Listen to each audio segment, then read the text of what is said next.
kailanman hindi magbabago.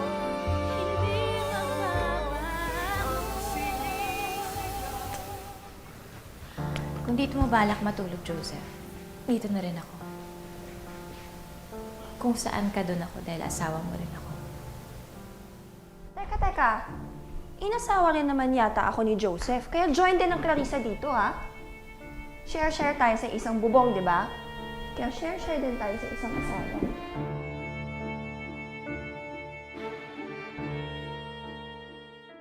Sa loob ng simbahan at sa harap ng tao, ang dalawang puso nagsusumpaan na magmamahalan habang buhay. Kaya ng sagradong utos ng ating Panginoon. Pero paano kung matutuklasan ni Mrs. na ang kanyang mister pala ay nagpapaligaya sa piling ng iba?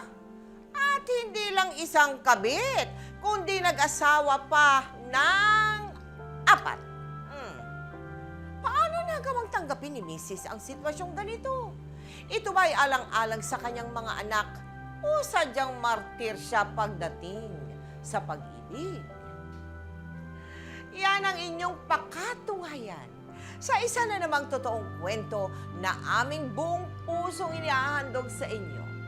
Ito po ang Isang Mister, 5 ang Misis.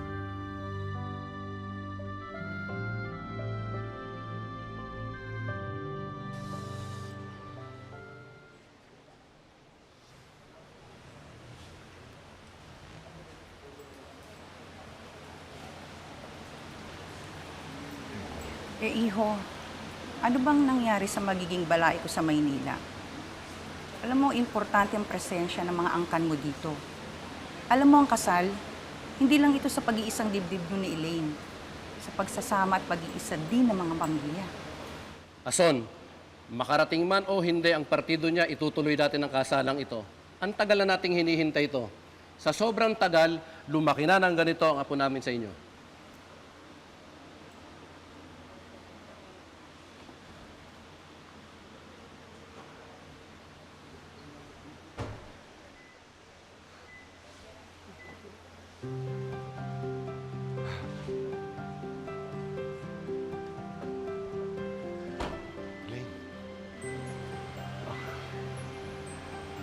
Elaine. Bakit mo ka-tense ka? Pambihira naman kasi yung tatay ador mo. Uminit na naman ang tambucho sa akin. Yaan mo na. Pagkatapos nito, mapapatawad din nila pag sa ginawa nating pagtatanod doon. Kaya halika na. Bilisan na natin. Teka lang, bakit bigla ka nagmadali? May mahabol ba sa'yo? Elaine, huli man sa biyahe ang kasal natin. Tandaan mo, dito, matagal ka na nakaparada.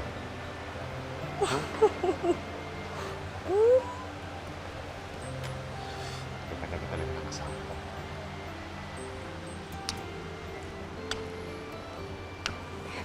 Teka. Nakaka-iskandalo tayo. Ano ka pa? Hindi ka pa ba mahihiya? May anak na tayo. Pagkatapos ng kanilang kasal, bumalik na ng Maynila ang mag-asawa dahil nandoon ang kabuhayang talyer ni Joseph. Ilang taon ding naging panatag ang pagsasama nilang dalawa. Kahit hindi madalas umuwi ng bahay noon si Joseph, hindi ito ininda ni Elaine dahil masipag at responsable naman itong ama. Hanggang sa unti-unting umasenso at nagkaroon ng panibagong talyer si Joseph. 2 kotse yung pinasok kasi sa talyer. Oh. Alam mo ba, bilib na bilib sa akin kasi habang sumasyat kami, 2 makina yung minimekahaniko ko. Kailan ka na naman. Dapat hindi ka na nagmaneho. Napalipas ka na ng gabi dun sa bago mong talyer. Ikaw naman, di ba pwedeng gawin yun? Namimiss ko kayong dalawa ng anak ko eh. Lalo ka na, miss na miss kita. Nag-aalala lang ako. Baka kasi pinapatay mo na yung sarili mo sa pag... Oo. Alam mo, kung pwede ko lang ihinto, pwede ko lang iwanan yung una kong talyer.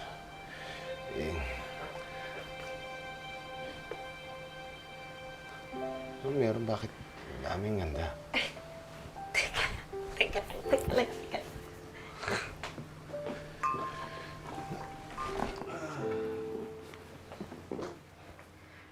Happy.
Kinutuban ng masama si Elaine sa kanyang nabasa.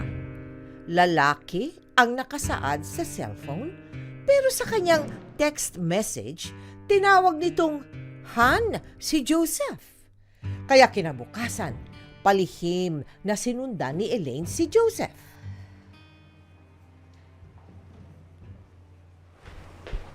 Madel, anong nangyari kay Princess? Sabi ng doktor, may autism daw si Princess.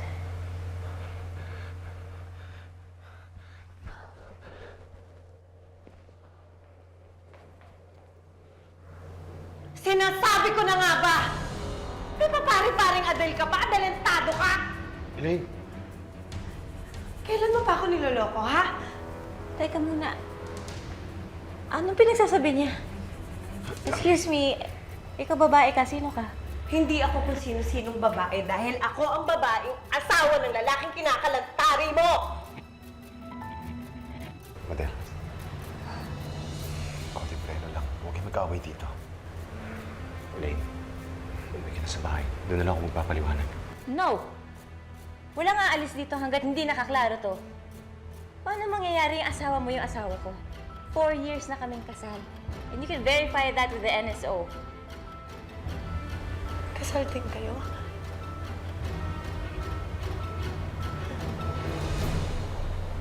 Kaya pala hindi mo ako napakasalan agad. Kaya pala kabadong-kabado ka nung araw ng kasal natin kasi may una ka ng asawa. Elaine. Elaine.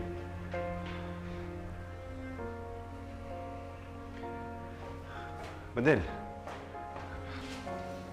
Damn you, Joseph. Ilang taon mo ko pinaniwala na busy ka lang sa shop mo. Yung pala, ibang butas na ang binubulkanize mo. Ibang tornilyo na yung siniscrew mo. And worst of all, pinakasalan mo rin yung babaeng yun. Pwede ba huwag sa harap ng mga anak natin? Bakit? So what? Eh buti nga eh, malaman nila yung pagtataksil mo sa amin. Joseph, hiwalayan yung babaeng yun. Hindi ako papayag na may kahati ako at ang mga anak mo sa'yo. Lalo na ngayon, kailangan ka ni Princess.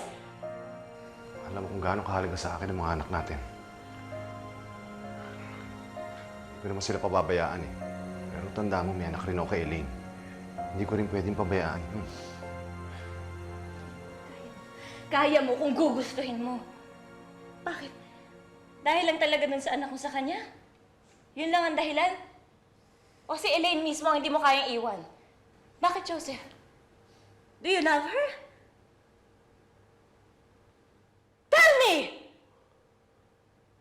Mahal mo siya?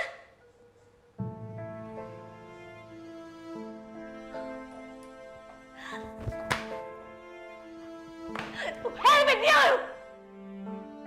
How could you love another woman habang ako nag-iintay na mahalin mo? Oh my God! Alam ko! I'm not stupid! At higit sa lahat, hindi ako manhid!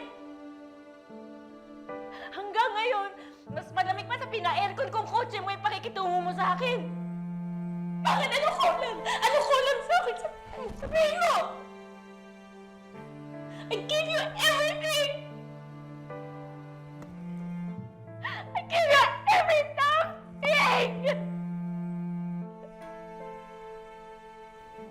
I'm warning you. Layuan mo yung babaeng yan. Kundi idedemanda kita ng bigamy. Pasalamat ka. Pasalamat na wala na si Daddy. Dahil kung buhay pa yan, nalaman yung niloloko mo. Sigurado patay ka sa kanya. Sana nga pinatay na ako ng daddy mo. Sana tinuloy niya akong barilin. Nung makita niya magkasigpit tayo sa kama. Ha? Dahil nilasing mo lang ako. Nilasing mo lang ako. At ikaw una ng loko. Ha?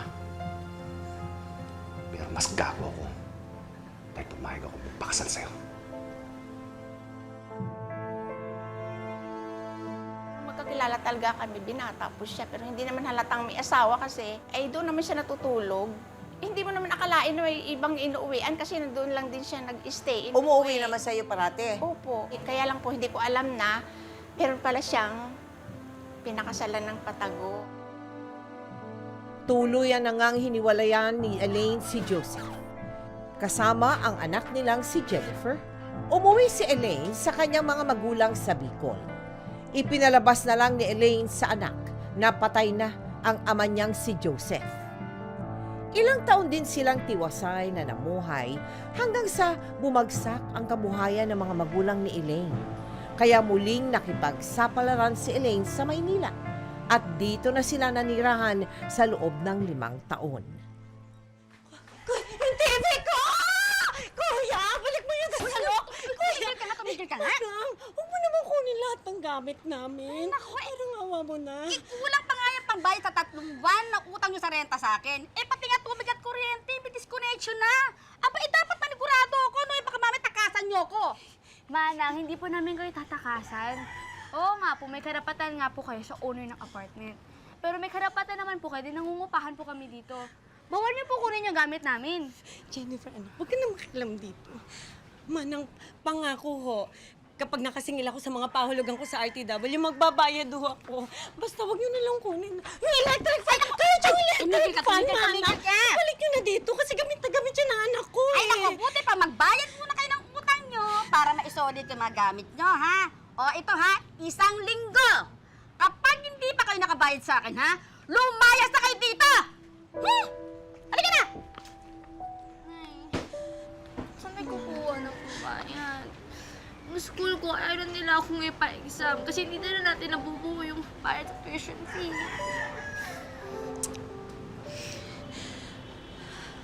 Huwag ka mag-alala, anak. Ako mala. Gagawa ako ng paraan. May awa ang Diyos. Ha?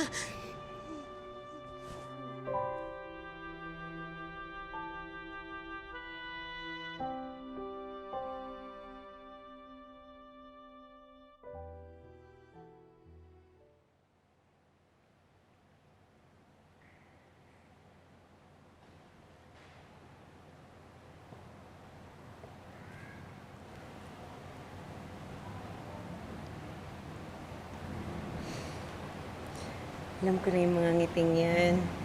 Baka mamaya boyfriend mo na yan, ha? Parang MU ko lang siya.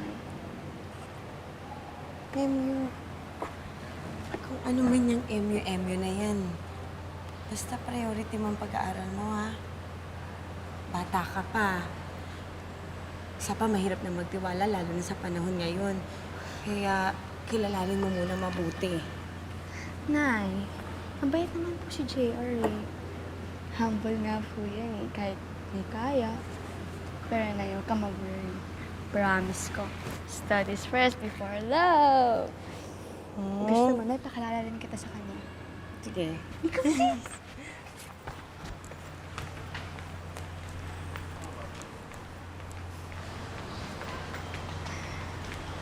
JR, Nanay Eileen ko nga pala.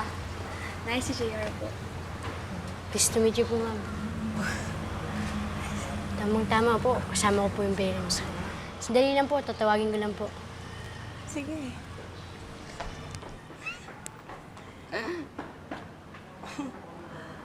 Mukha namang magalang na bata si JR. Mabait siguro yung mga magulang niya kaya napalaking maayos. Kagaya niya na. Sinungaling ako.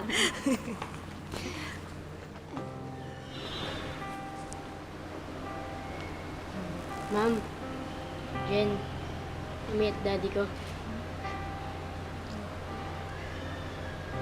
Elaine?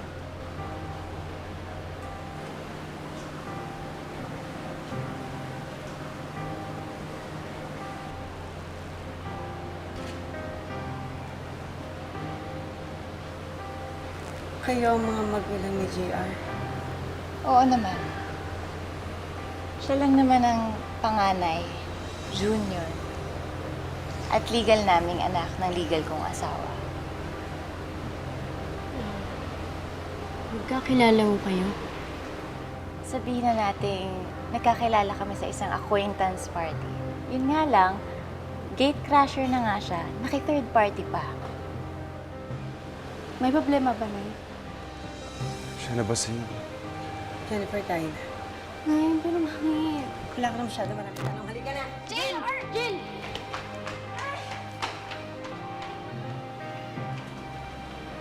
Ma'am, ba't ang rude mo naman sa kanila? Tanungin mo siya sa magaling mong ama. Siya tong mahiling magkalat ng lahi. Akalain mo, ikaw pa makakahanap ng basura.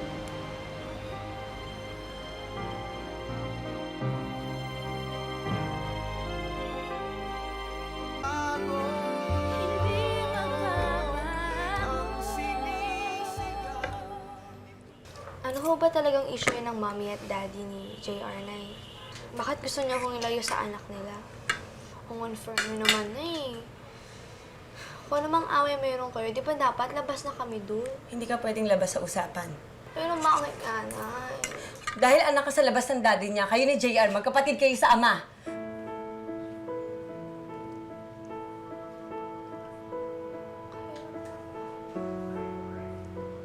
Bakit ang sabi niyo sa akin ay matagal lang patay si tatay? Nagsinungaling ako sa iyo, anak. Dahil ayoko malaman mo na may unang pamilya ang tatay mo. Ayoko lang madamay ka sa gulo.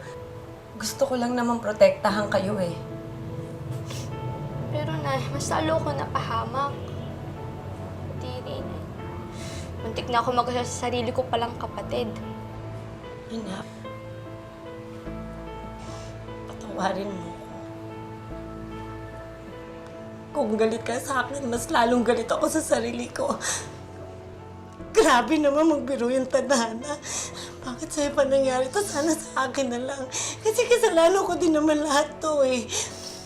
Ayoko makita na sasaktan ka kasi kapag nasasaktan ka, ilang libong ulit ang balik na sakit sa akin noon. Mas masakit lang naman dun, Nay. Dininay mo yung pagkakataon na makasama ko si tatay. Wala akong kamalay-malay. Buhay pala siya. Sorry. Sorry kung sa ganitong kasakit na paraan mo pa nalaman yung totoo. I'm sorry.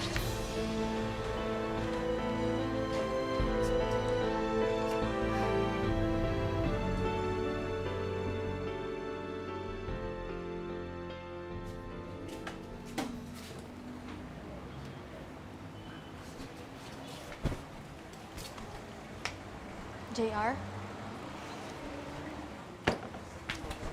Bakit? I took the liberty na ipagtanong sa school niyo yung address niyo. I already refused to. Nagigilty ako. No hurt feelings na lang tayo, JR. Yung naramdaman pala natin, luksong dugo lang pala. Hindi na naman din kasalanan yun eh. Ako may kasalanan ng lahat.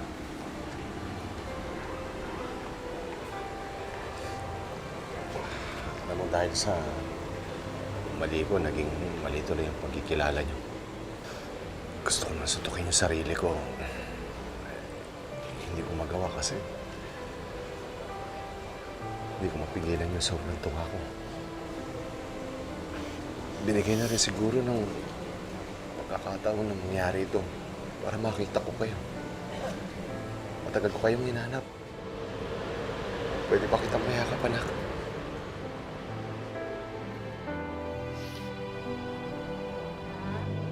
Nakahanda na ang... Anong ginagawa mo dito? Elaine, gusto ko lang kayo makausap. Sana, ayaw mo ko makabawi sa anak natin. Tahimik na ang buhay namin, wag mo nang guluhin. Hindi ka na namin kaano-ano, di ba? Kaya umalis na kayo, wag niyong piliting maging bastos ako sa inyo. Umalis na kayo!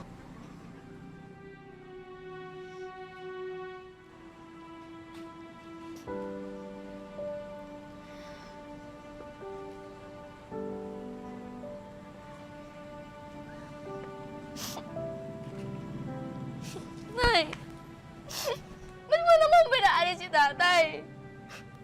Nakayanan natin mabuhay nang wala siya. Hindi na natin siya kailangan. Nay, ikaw lang yun! Ako kailangan ko ng tatay. Nagtitiis na dito para sa wala. May tatay naman ako. May kaya siya. Ano kung meron siya ibang pamilya. Bakit? Anak din naman niya ako, ah. May karapatan ako sa pagiging anak niya. Kamahal niyo talaga ako, Nay. Hindi kayo magiging selfish. Hindi kayo magiging maramot, Nay. Sa pagkakaroon ko ng magandang buhay dahil sa tatay ko.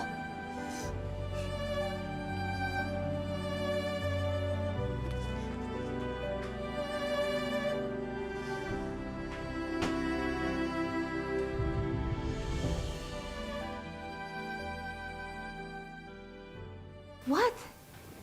Dinamay mo pa yung anak natin sa pagpunta mo doon? I understand your fascination with fixing second-hand cars. But fixing the life of your ex-second wife, hindi ako papayag. Madel, makikita mo lang yung kalagayan nila.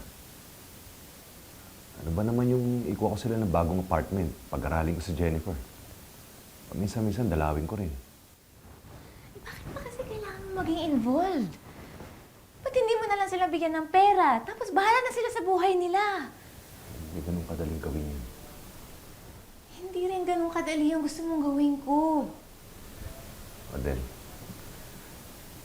nagpapaalam ako sa'yo dahil nire-respeto kita bilang asawa ko. Galang mo naman sana yung desisyon ko. Anak ko yung pinag-uusapan natin. Kaya mong gawin ko yung responsibilidad ko sa kanya. Nakikiusap ako sa'yo para na rin sa ikatatahimik ng konsensya ko. Sino bang ayaw ng tahimik ng buhay? Alam mo ba, ever since nalaman ko na nagka-affair ka, tuwing wala ka, halos mabaliw ako. Kakaisip ko na kami babae ka na namang iba. I love you so much that it hurts.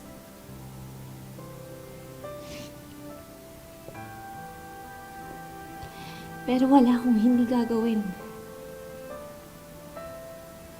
Huwag ka lang mawala sa akin. Kaya sige. Payag na ako na tulungan mo yung anak mo kay Elaine. But in my own terms, may naisip na akong gawin.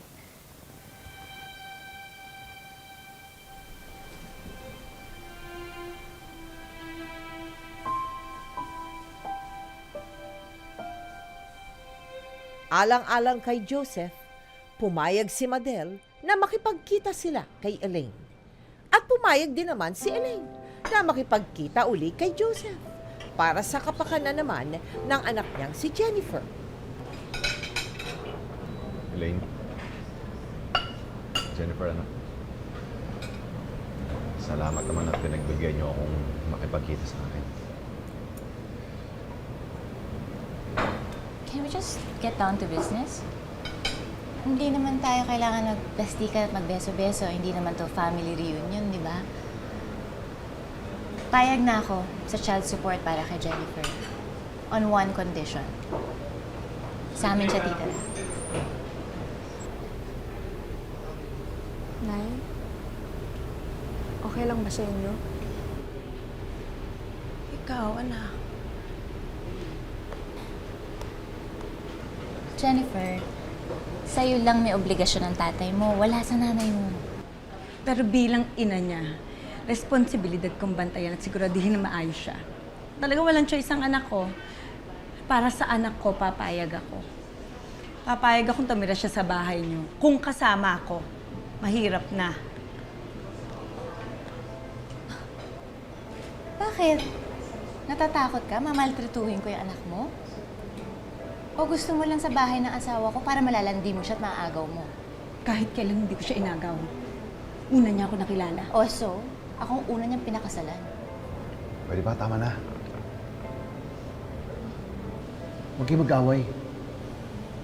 Kung meron man dapat awayin dito, si Sen, ako lang yun. Hindi ko hinihiling na magkasundo kayo.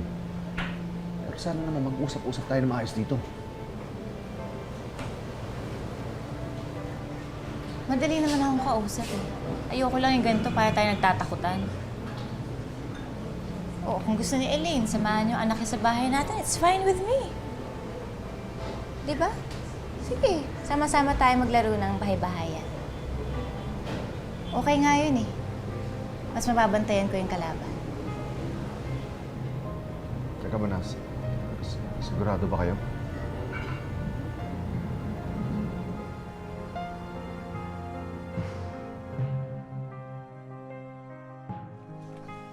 Salamat.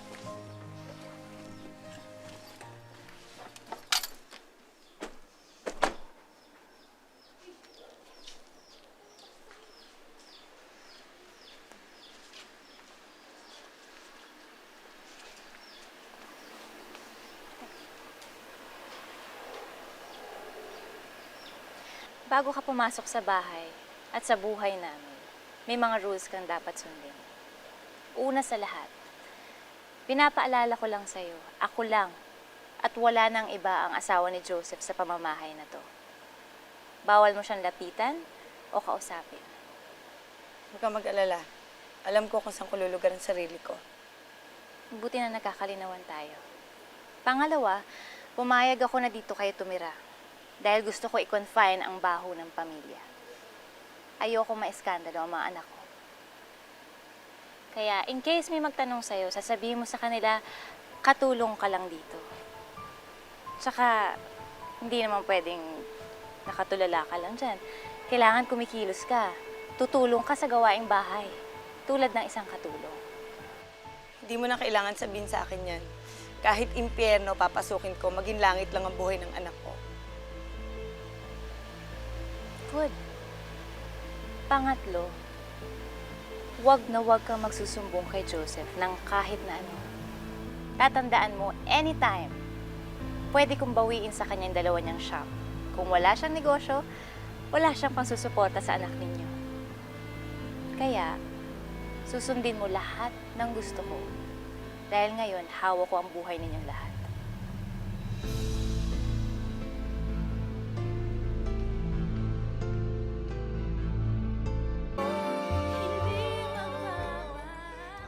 Lingid sa kaalaman ni Joseph at ng anak nilang si Jennifer, nagmistulang katulong si Elaine sa loob ng pamamahay ni Madel. Upang makaiwas sa gulo, gagawin din ni Elaine ang lahat para iwasan si Joseph.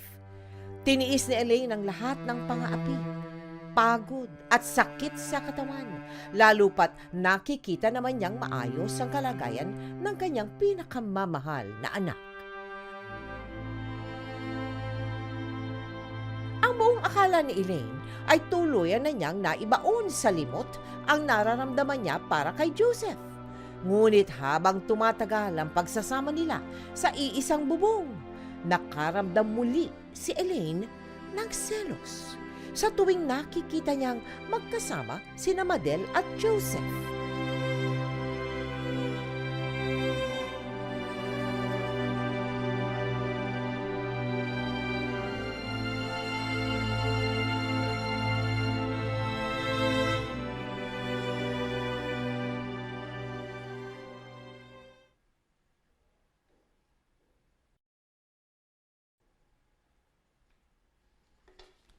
Princess, sige na, pera, Princess, sige na. Akin na. Hoy, ano nangyayari dyan? Anong ginawa mo kay Princess? Ba't mo pinapaiyak? Tita, wala naman po akong ginagawa sa kanya eh. Wala. Tita, para to sa project ko. Nay, para sa project ko to eh. Project mo yan? Akin na. Bakit gano'ng makahalaga yung project mo na yan, ha? Tumigil ka nga! Alam mo ba naging seizure to? Pag hindi tumitigil sa pag-iyak? Akin na yan! Akin na sabi! Anak. Alam niyo naman na special child si Princess eh. Hoy, nakikita na lang kayo dito ha. Pwede ba turuan mo yung anak mo magbigay? Hoy, huwag mo kaming ma-leksyon-leksyonan ah. Matagal na kami nagbigay sa inyo ng anak ko. Kung hindi kami nagparaya noon, matagal nang walang ama yung anak mo ngayon! Sumusobra ka na, ha? Kami lang din ang ginagawa! Walang iyak! Walang iyak! Babae ka!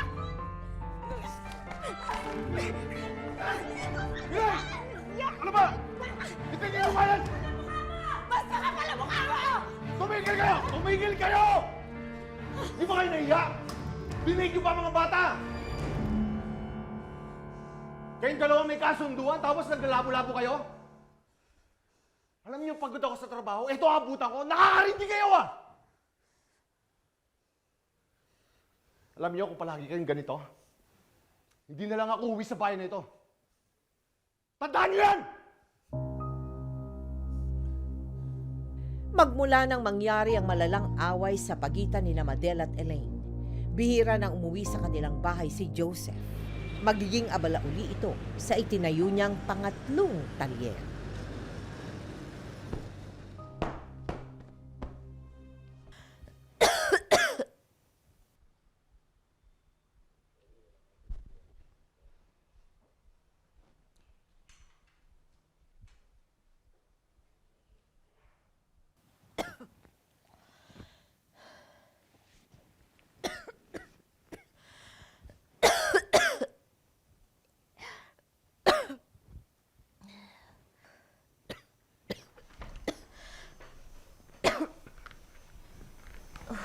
Who gave you the right na pumasok dito? Nagkusa na ako. Mukhang masama ang lagay mo eh. Huwag kang hipokrita. Alam ko naman mas magiging masaya ka kung mamatay ako. Umalis ka na. I don't need your help. Sige, kung gusto mo ng prangkahan, aaminin ko. Kung galit ka sa akin, galit din ako sa'yo. Pero ano mapapala natin dito? Madel, matagal nang tapos ang contest. Kung sino ang tunay na asawa, panalo ka na. At ang mga anak natin ang talo dito kung magpapatuloy ang gulong to. Kaya pwede ba? Isang tabi na natin ang mga away at mag-concentrate na lang tayo bilang mga ina.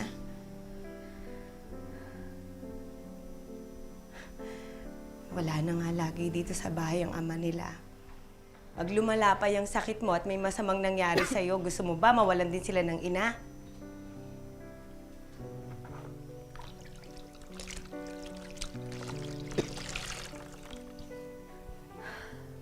Pagkatapos mo akong punasan, pwede mo bang puntahan si Joseph sa pangatlong shop? Sabihin mo sa kanya, hinahanap na siya ng mga anak niya.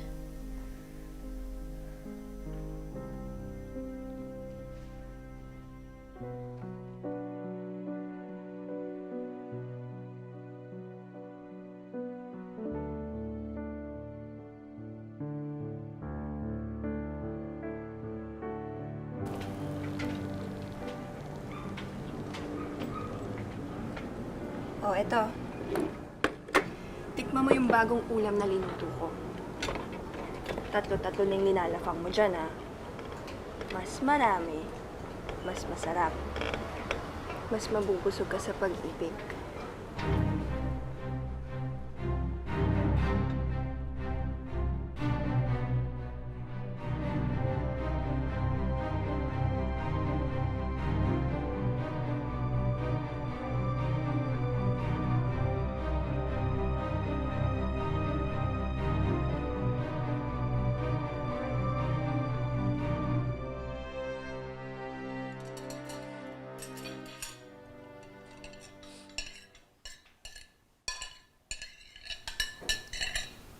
Thank you nga pala sa ginawa mo kagabi, ha.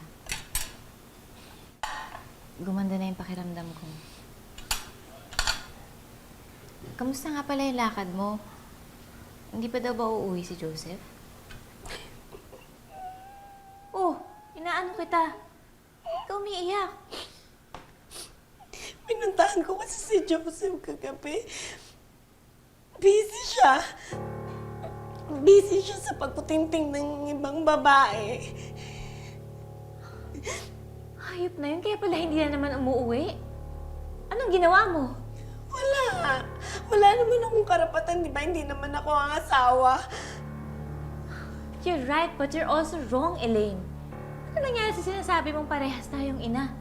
May karapatan ka bilang ina ng anak niya. Oo, alam ko hindi tayo pwede maging magkaibigan, but hell, in times like this, even a wife and a mistress can join forces. Halika. Halika na. Saan tayo papunta? Susugurin natin ang bago niyang babae. Ayan, oh siya. Hoy! Ikaw ba yung bago inaasawa na asawa ko na naging asawa na niya? Oo, ako nga. Ako yung bagong jowa ni Joseph. Okay naman ang bago, di ba? Kesa naman luman tsaka pakinggan. Uy, please naman. Ayoko ng gulo. Nakikiusap ako. Alang-alang naman sa mga anak namin ni Joseph. Bata ka pa, dalaga ka pa. Marami ka pang mahanap na walang pamilya. I doubt kung makahanap ka ng matinong lalaki. Mukha kang condiments. Ang bagay sa'yo maging sausawan ng iba. Ganun ba? Kaya naman pinagsawaan kayo ni Joseph. Kasi itsura niyo pa lang, kakaumay na. Dandi ka! Dandi! Dandi mo ha! Buwisit kayo! Tama na! Meron ka pa! Ano kayo? Tumigil na kayo! Namukha mo! Pinagtatanggol mo pa yung babae mo? Hindi siya pwedeng saktan. Bakit?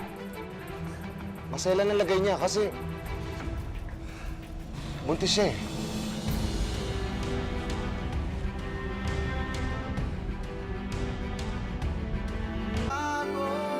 Hindi makawa ang sinisigaw.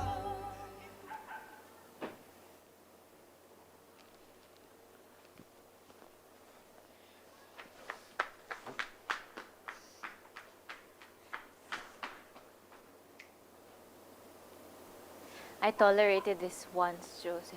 Hindi ibig sabihin nun pagbibigyan kita ulit. Pag pinatira mo yung babae niyan dito, hindi lang ako ang iniinsulto mo, pati ang mga anak mo. May magiging anak kami ni Clarissa, Madel. May responsibilidad din ako sa kanya. Ngayon, kung ayaw niyo siyang patirahin dito, sige, alis na lang kami. Correct. Big time na kaya si Joseph. Kaya caring-caring niya nang kumuha ng sarili naming bahay. Ika na nga, Joseph. Tsura ng bahay na to. Joseph. Sandali.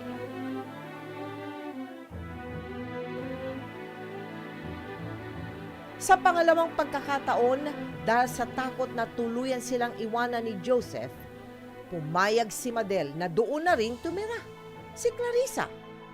Dahil sa pangyayaring ito, tila nanumbalik ang lahat ng sakit na pinagdaanan noon ni Elaine nang malaman niyang may pangatlo pang babae si Joseph, bukod sa kanila ni Madel.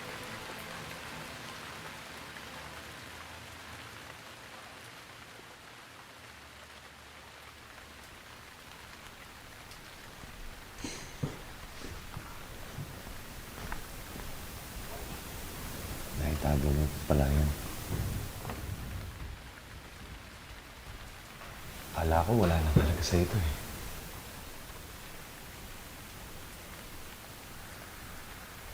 Akala ko rin eh.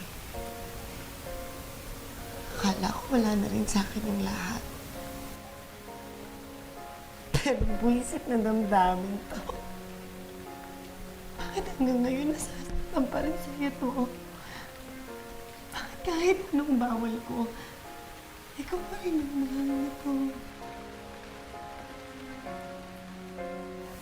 Mahal mo pa rin ako.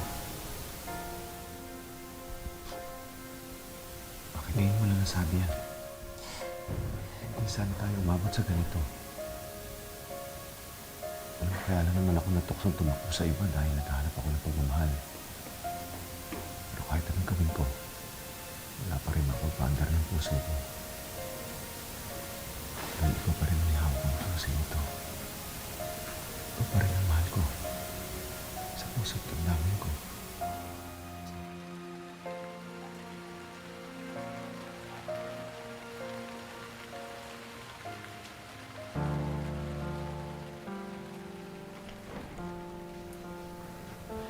Kung dito mo balak matulog, Joseph, dito na rin ako. Kung saan ka doon ako dahil asawa mo rin ako.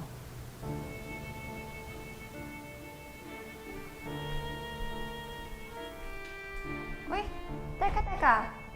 Inasawa rin naman yata ako ni Joseph, kaya join din ng Clarissa dito, ha? Share-share tayo sa isang bubong, di ba? Kaya share-share din tayo sa isang asawa.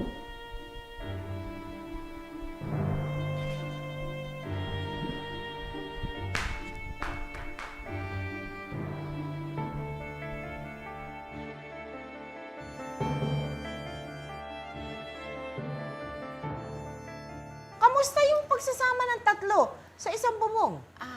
Pagka po kami lang, okay po, parang magkaibigan. Pero pag nandyan na po yung Si asawa Joseph? Oh. Si Joseph, siyempre nagsisilusan po. Ay, syempre. Nagsiselusan. Paano pinapahayag ang selusan? Paano ang pagkain? Paano ang tulog? Kanino natutulog si Joseph? Monday, Tuesday, sa'yo siya, Elaine.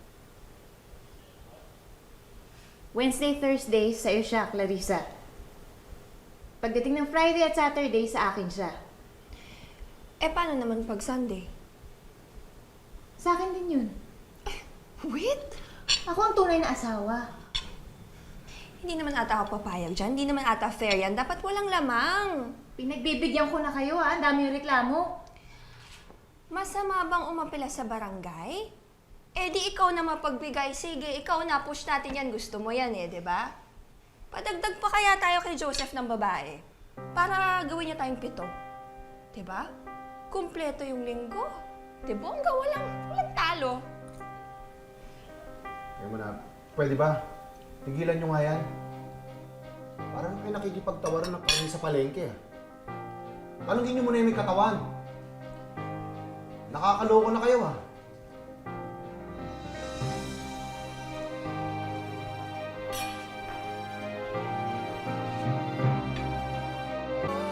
Hindi magbabago sinisigaw.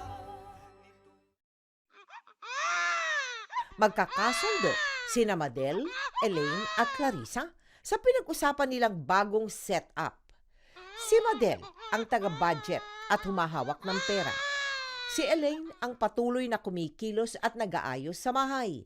Si Clarissa naman ay buhay reyna hanggang sa makapanganak ito. Kasabay ng paglaki ng mga babae at mga anak na kailangang sustentuhan ni Joseph, unti-unti namang humina ang kita ng kanyang mga talyer. JR! JR! JR! Ano narinig ko na hindi ka nag-graduate, ha? Ano ito? Alam mo, pilit ko pinagkakasabalita kinikita ko sa talyer para may pagtusto sa'yo. Tapos magluloko ka? Ha? Ayaw kong matulog ka sa akin, walang tinapos, ha? Talaga po ayoko mag-ayos sa inyo. Tsaka kasalanan ko po ba kung nahihirapan kayo sa pagbabalit sa amin? Dagdag kasi kayo nagdagdag sa amin. Kaya lumaki yung dysfunction ng family na to. Don't worry, Dad. Hindi ako magagaya sa inyo. Hindi ako magmamana sa inyo! Bastos ka! Wala ka nang galang sa akin, ha? Paano ko po kayo gagalangin kung kayo po una na bastos sa amin? Sa pagdadala niyo po dito ng ibang mga babae.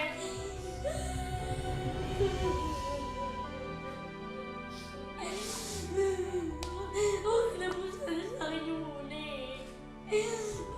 Naulit pa. Kaya ayoko na po pumasok dun eh. Dahil napahiya siya sa mga anak at sa kagustuhan niyang makabawi sa mga ito, pagsusumikapan ni Joseph na maisalba ang 3 talyer.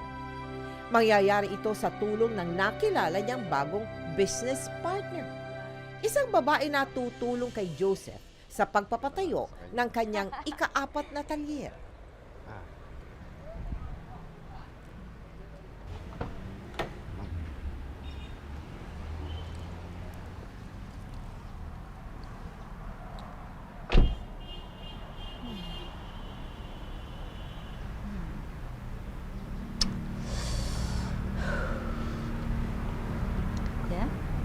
Ma'am, salamat.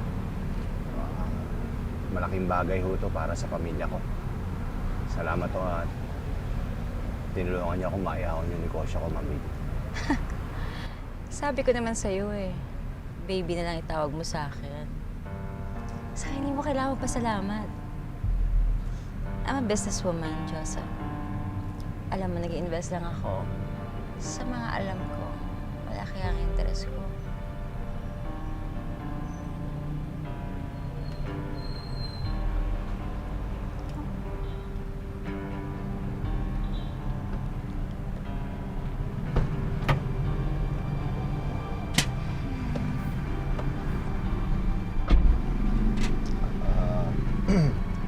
Ma'am, baby, sana huwag lumampas sa pagiging business partner yung relasyon natin. Alam niyo naman ho yung sitwasyon ko sa pamilya ko, masyadong komplikado. Saka isa pa, ayoko nang masumbatan ng anak ko. Joseph, sa negosyo, mas malaki ang puhunan, mas malaki ang pakinabang. Hindi ka dapat tumatanggi sa mga customers mo. Tulad ko. Bibigay ko sa'yo lahat ng mga kailangan mo.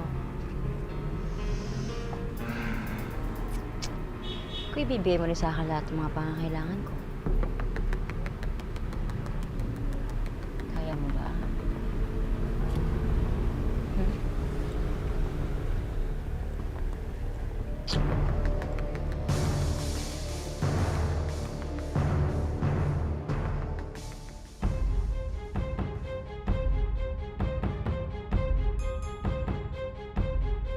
I don't care kung galing siyang probinsya. Tama na, Joseph! Hindi hotel ang bahay na to para mag-check-in kayo ng business partner mo ba o bago mong partner sa kama. Don't you dare lie to me again, Joseph! Sinumbong ka na sa amin ni Clarissa. Akala ko ako na yung huli mo. Eh tuwing nagkakaroon ka ng bagong talyer, nagdadagdag ka rin pala ng bagong bumper.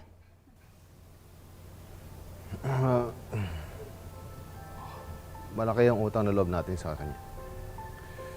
Kaya pwede ba tao niyo siyang tanggapin?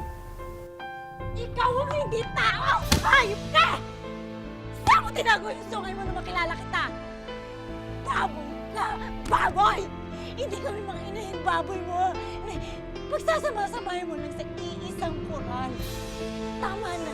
Sukang-suka na ako. Diling-diling na kami sa mga sarili namin. Umalis na kayo! Layas! Layas! Layas! Wala na kami pakialam sa inyo! Layas! Layas! Layas! Layas!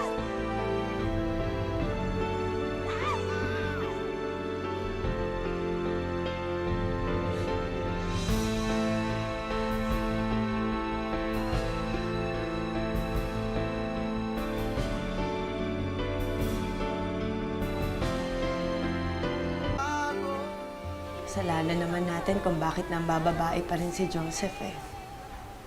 Para na rin natin siyang kinonsinti.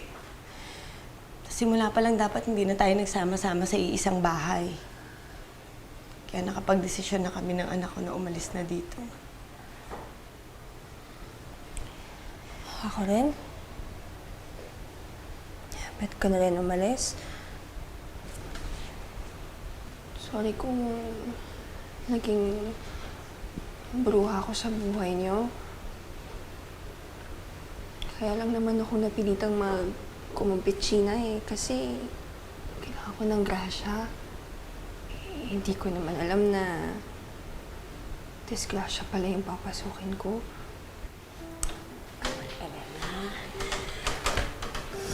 Pwede pwede ka pa rin naman lumapit sa amin eh. Huwag mo lang gayahin yung ginawa namin noon.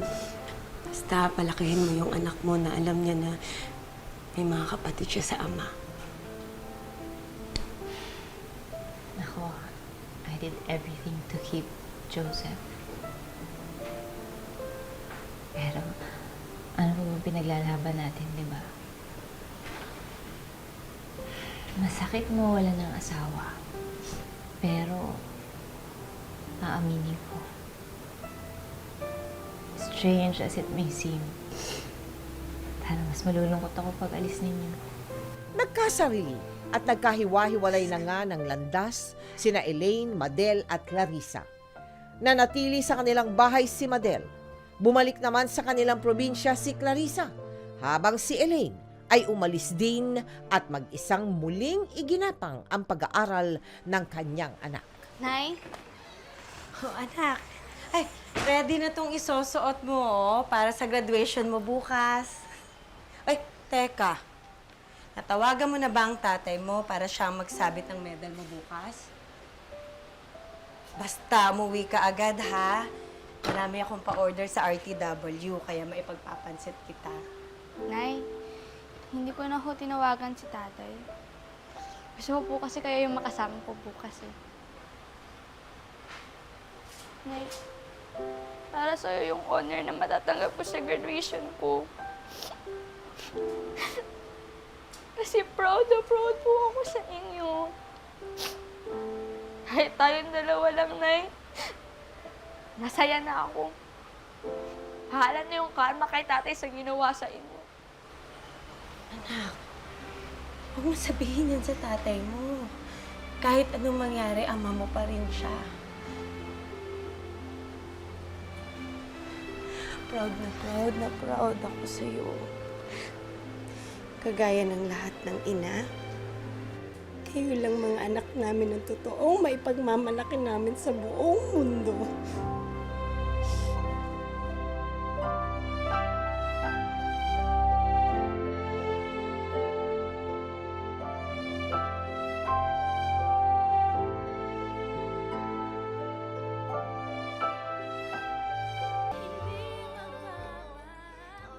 Mula nang malaman ni Joseph ang ginawang pagtataksil sa kanya ni Baby, ay hiniwalayan na rin niya ito. Isa-isa niyang hinanap at manhikluhod na humingi ng tawad sa kanyang mga naging asawa at sa kanya ring mga anak. Karma na rin siguro yung nangyayari sa akin. Ngayon, alam ko na pakiramdam ng lokohin at pagtaksilan ni Elaine. Siguro, parusa na rin ng Diyos sa akin ang pagkakaroon ko ng sakit.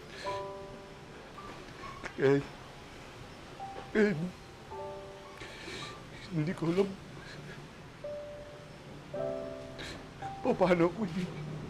paano ko hingi ng tawad sa'yo. Matatanda na tayo, Joseph. Hindi na natin maibabalik ang mga nangyari. Pero ang mga anak mo, sila yung mga bata pa. Sila ang may magandang kinabukasan pa.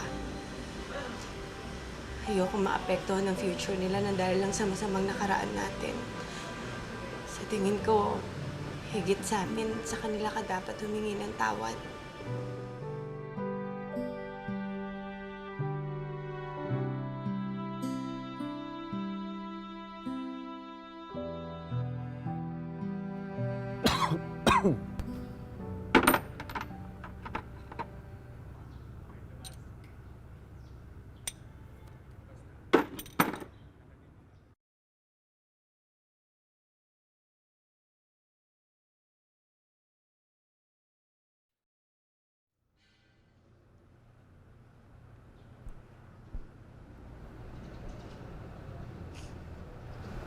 Mga anak, salamat pinuntahan niyo ako. Mga anak, nagbabayaran ko yung kasalanan ko ngayon. Tawarin niyo sana ako. Kausap na po namin si Mami, pati po si Rita. tungkol po sa nangyari. Kahit ano po nangyayari, Dad, utang pa rin po namin yung buhay namin sa inyo. Kung hindi ka namin patatawarin, parang hindi na din namin pinatawad yung sarili namin. Mahal ka namin, Tay. Mahal ka rin kayo, anak. Salamat sa Diyos. Kahit naging masama ako, biniyayaan pa rin ako na mabubuting anak ko.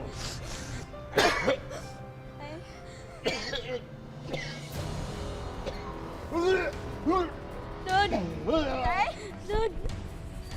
Tulong kami! Tulong! Tulong! Naitakbo pa ni na Jennifer at JR si Joseph sa ospital. Doon, napag-alaman ng mga doktor na marami na palang naging komplikasyon ang sakit ni Joseph na diabetes. Dahil dito, hindi na nakarecover si Joseph hanggang sa ipabatid ng doktor na may taning na ang kanyang buhay.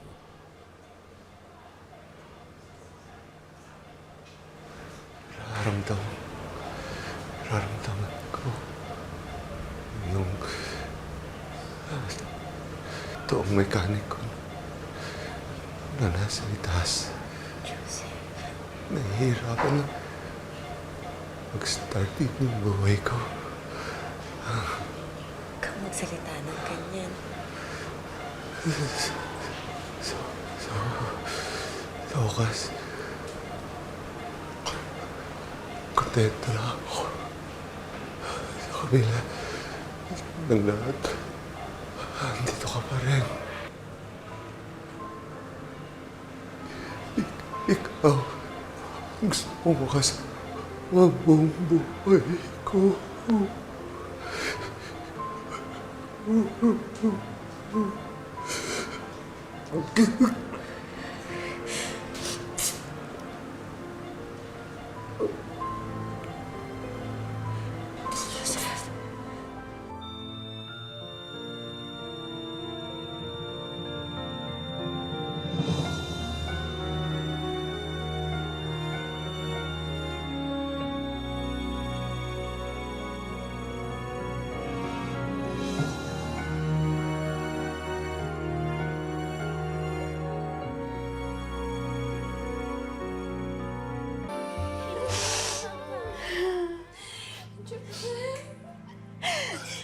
Basta wala akong pakialam sa sasabihin ng ibang tao.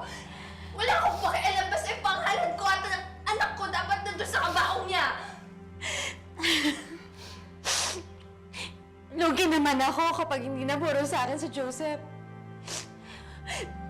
Mamaya multuhin pa ako nito eh. Ayaw naman ako makabawi sa kanya. Ako naman huling kinasama niya eh. Ako ang legal niyang asawa. Kaya dapat, sa huling sandali, akin pa rin siya. Pwede pa, tama na. Tapos na. Wala na si Joseph. Wala na tayong dapat pag-awayan pa. Pwede bang magdasal na lang tayo at magkasundo para lang sa kaluluwa niya?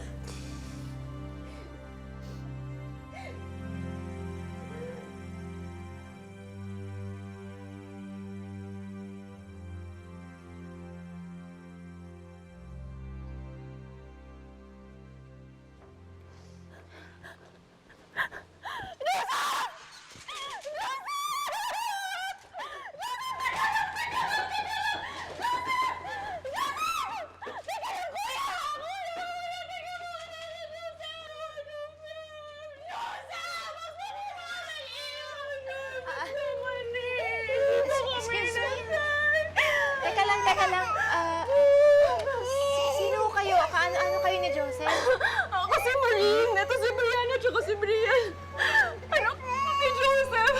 Umamulong kami para sa lamig ng tatay nila. Joseph! Ano? May mga anak din sa'yo si Joseph? Bongga pala, no? Di mo pala tayong asawa! Grabe ka, Joseph. Papatay ka na. May mahaboy pang mga mga anak niya. Kambal pa. Bihira tong sitwasyon na to. Anong maniniwala? Isang lalaki, 5 tayong asawa. Oo, baka babaya may humabol pa dyan. Hindi mo na paalisin. Bigyan naman siya ng chance galing sa airport, oh.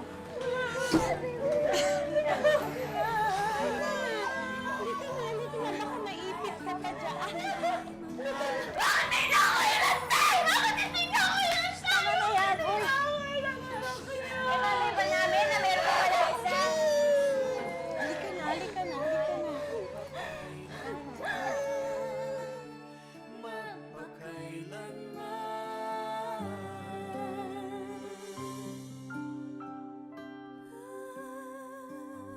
Panglima, Maureen. May anak pala siya dyan. Pero Elaine, paano mo natanggap yung lahat ng yan? Dahil po sa anak po, ang magulang wala pong ginawa yun, kundi para sa kapakanan ng anak. Para maging mapasaya yung anak. Sa mga matagal nang nawala si Joseph, no? Siyempre, yan sa panahon yan, na pag nilay-nilayan mo, yung ba ay tamang desisyon na nagtiis ka sa ganung buhay? Hindi po, mali po. Hindi, mali. Dahil sa magkakasama kayo sa isang bahay, Oo. parang hindi talaga maganda po. Kung pwede natin ibalik ang panahon, ano dapat sana ang ginawa mo? Hindi na po sana ako nagbumalik. Ah, Meron na sigurong ibang kasama. nakapag-asawa ka sana ng maayos Opo. at nangkaroon ka ng magandang pamilya, no? Panganay pa rin si Jennifer. Opo. Ganun ba? Bumabalik yan sa isip mo. Opo. Pero Elaine, hindi pa huli ang lahat. Diba? Malaki na si Jennifer, may apo ka na sa kanya. Hindi huli. Kahit kailan, ang bagong buhay ay maaaring mangyari. Maraming salamat sa iyo, Elaine, ha? Thank you. Thank you po. Sa inyong mga nakapanood sa totoong kwento ni Elaine, naku lalong-lalo na sa inyong mga kababaihan dyan, naway nasaksihan ninyo kung ano ang kinahihinatnan na hindi pinaglalaban ang inyong karapatan bilang asawa at bilang isang babae. Kapag ang isang maling gawain ay ating hinayaan, uulit-ulitin ito ng taong mapang-abuso sa ating kabaitan. Huwag niyo hayaan na ang inyong pagkatao ay yurakan habang siya ay patuloy naman nagpapasasa dahil sa inyong pagkamartir. Ating pakatandaan, napakahalaga ng tinatawag nating self-respect. Dahil kapag tayo ay may respeto sa ating sarili at tayo ay handang manindigan, walang sino man na magtatangkapang umabuso sa ating pagkatao at karapatan, ngayon, bukas,